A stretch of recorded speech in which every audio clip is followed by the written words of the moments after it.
Bignolas dans le JT. Bonne soirée à tous. Prenez soin de vous.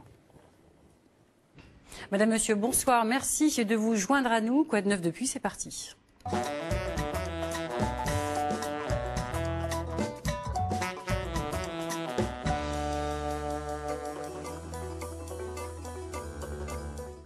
Ce soir, prenons la direction de la côte Picarde. Il y a un an, Mers-les-Bains était reconnu comme station touristique et balnéaire.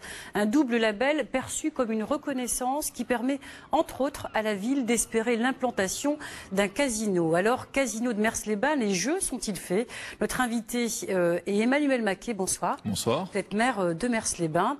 Mais d'abord, ce reportage, ce double label était très attendu pour cette commune située à la frontière de la Somme et de la Seine-Maritime. C'était le 7 mars 2009. Regardez.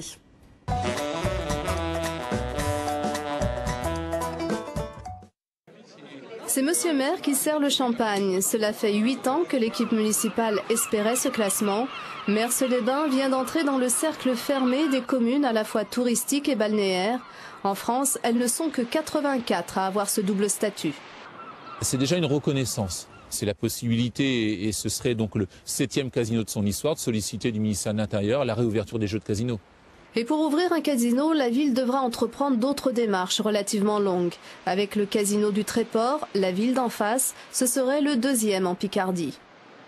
Il y a 100 ans, Mers devenait Mers-les-Bains pour attirer les Parisiens. Ces maisons de la belle époque sont classées.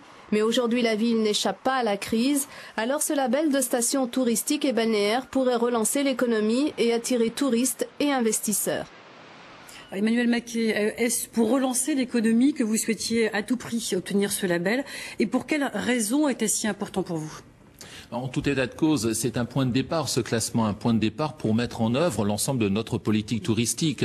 C'était important puisque ça renforce la notoriété de la ville, indiscutablement, ce qui nous permet aujourd'hui d'aller chercher un certain nombre d'investisseurs. Et ces investisseurs sont en train de décliner sur Mers un certain nombre de projets qui vont donner corps à cette ambition.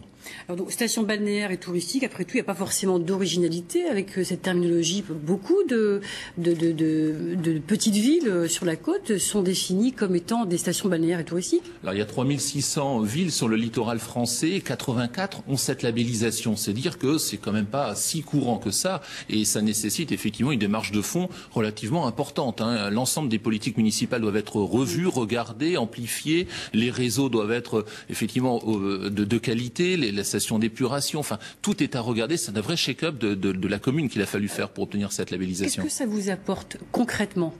Alors depuis un an, il y a un certain nombre de choses qui ont pris corps. On a inauguré en septembre dernier un magnifique établissement, un bowling à l'entrée de la ville, donc ça apporte, ça renforce cette image-là. On a mis en chantier notre camping municipal qui va être totalement refondu avec la réalisation d'une piscine. Depuis 6 mois maintenant, a démarré une résidence de tourisme, 80 logements au cœur de la ville. Ça aussi, ça répond à cette ambition que l'on a. Ça a surclassé la ville de 5000 habitants. Alors, vous êtes 3500 donc au recensement, et ce label finalement gonfle un peu le nombre d'habitants de Mers-les-Bains.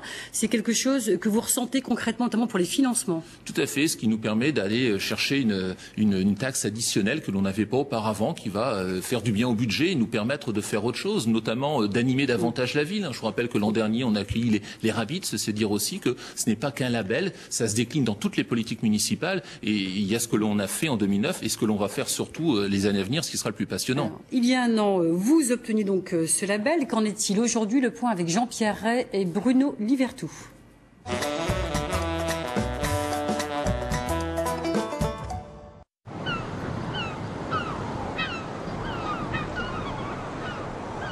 Il regarde la mer depuis une centaine d'années.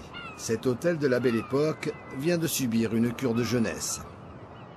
J'aime bien ce petit coin parce que c'est vrai que ça permet d'avoir la vue sur la mer. Son nouveau propriétaire l'a refait de fond en comble car il croit à l'essor de Mers. Nous sommes à 2 heures de Paris, nous sommes à 3 heures de Bruxelles, 3 heures de l'Angleterre.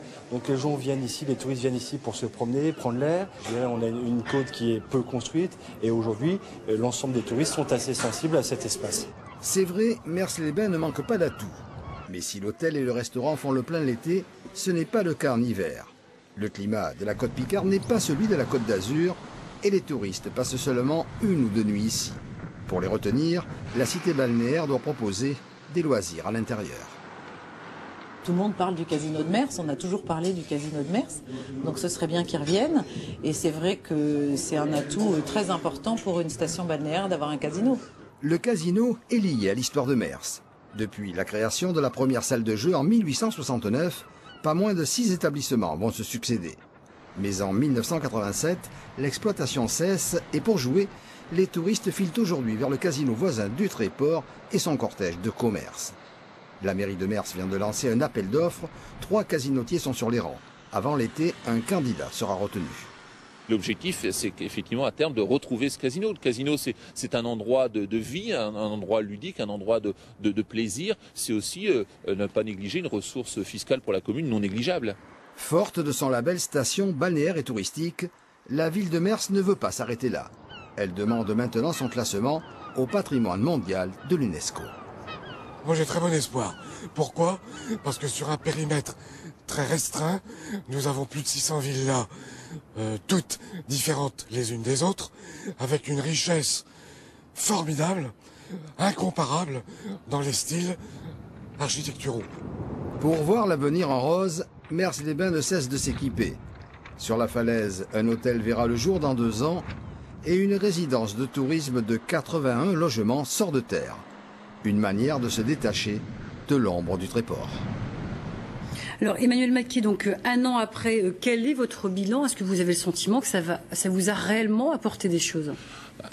En termes de fréquentation, c'est très difficile puisque 2009 a été une très bonne année. Alors est-ce que la labellisation nous a apporté plus de clientèle? Je ne le sais pas. Cela étant, en termes de crédibilité, en termes de démarche, moi j'ai le sentiment qu'il y a un phénomène d'accélération. On sent bien aujourd'hui qu'on est pris au sérieux lorsque l'on côtoie, lorsqu'on rencontre, lorsque l'on démarche des investisseurs pour venir sur Mers. En fait. Tout à fait, mais je crois que c'est important. Vous savez que toute cette logique de labellisation, tant à l'UNESCO, le pavillon bleu, c'est effectivement de la communication et de la communication au profit de notre collectivité. Donc il y a un point fort de ce double label, c'est la réouverture probable d'un casino donc, que vous souhaitez absolument voir implanté donc, à Mers-les-Bains. Alors pour vous, c'est une priorité et pourquoi ce choix? Vous dites probable, je dirais possible, puisque ça ne dépend pas que de nous. Ce qui dépend de nous, c'est de travailler le dossier, de défendre en quelque sorte cette candidature. Donc aujourd'hui, on en est au stade de l'appel à candidature et nous sommes en train de finaliser le cahier des charges, ce qui définit en quelque sorte notre vision de ce casino. Un appel d'offres avec 3 candidats, on peut les citer? 3 candidats intéressants qui concernent,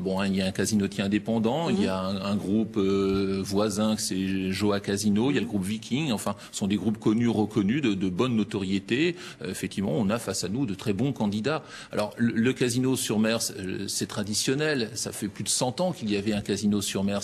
Alors, pourquoi a-t-il été fermé en 1987? Je dirais que c'est un accident de l'histoire. Cela étant, je crois qu'on a un certain nombre à y croire. C'est un beau projet pour notre ville. Mais pour quelle raison, justement?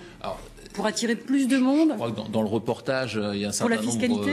Pour l'ensemble des raisons que vous citez, je crois qu'indiscutablement pour la fiscalité, ce serait une très bonne nouvelle pour notre budget communal, indiscutablement. Mais c'est également un établissement ludique, un établissement où on s'amuse. Vous savez que dans un casino, il y a les jeux de casino. Je crois que globalement, on retient souvent uniquement les jeux. Cela étant, il y a un restaurant gastronomique. Pourquoi ce casino alors qu'il y en a donc un à côté? Historiquement, il y a toujours eu un casino sur Mers, donc je crois que c'est important de s'inscrire dans cette logique historique. Cela étant, il ne faut pas non plus que ce soit un casino strictement concurrent, celui du Tréport. Je crois que si on renforce l'offre, quand on prend toutes les grandes stations balnéaires, il y a des casinos qui se touchent les uns aux autres, Deauville, Trouville, enfin on peut prendre beaucoup d'exemples, y compris sur la Côte d'Azur. Il faut renforcer le potentiel de notre secteur, de notre destination touristique, et ça en fait partie. Donc l'échéance, on l'a vu, c'est pas forcément pour tout de suite, hein. Vous êtes en cours de concrétisation et de demande. Alors donc pour vous, c'est quand même une étape. Vous me disiez parce que vous souhaitez avant tout le classement des maisons, notamment de votre ville, obtenir ce classement si réputé. Donc pour quelle raison? Alors le classement au titre du patrimoine mondial de l'UNESCO, tout simplement parce que depuis 1986, nous sommes classés secteur sauvegardé. Mais j'ai envie de dire, ce sont pour les urbanistes, c'est un classement qui n'est pas grand public. Ce qui nous intéresse, c'est d'afficher cette prétention à travers le patrimoine mondial de l'UNESCO et surtout d'avoir une labellisation avec laquelle on pourra davantage communiquer et sensibiliser les propriétaires de ces magnifiques maisons. Très bien, mais écoutez, je vous remercie beaucoup. C'est la fin de l'émission. En tout cas, merci d'avoir répondu à toutes nos questions. Demain, nous parlerons santé et reviendrons sur l'expérience pilote menée dans l'Oise par la Ligue contre le cancer.